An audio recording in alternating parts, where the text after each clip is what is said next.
Alright, for Down in Flames, Locked On, we have 4 ranges here.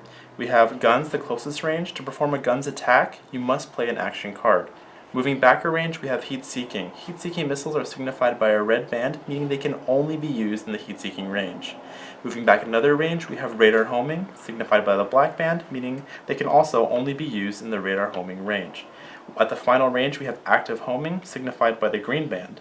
Active Homing is different in the fact that it can be used both in the Radar Homing range and the Active Homing range.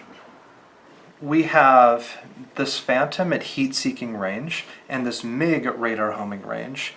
The game's mechanics say that the plane that is at the furthest range is treated as the range for the two planes. So that way, if I were at active homing and he were at guns, he couldn't shoot me. But because he's at radar homing, we treat it as that is the maximum range, so my AIM-7E2s can fire at his MiG.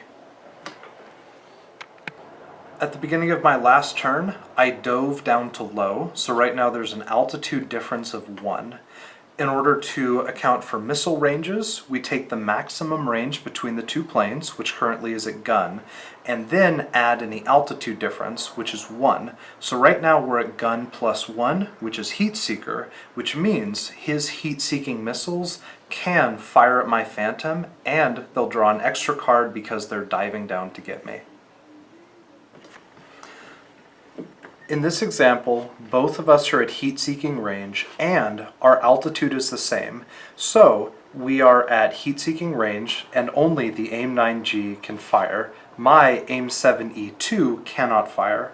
If I were to be one altitude different, at low or high, we would first take the maximum range between the two planes and then add 1 to that, and that would be the range that our two planes are at.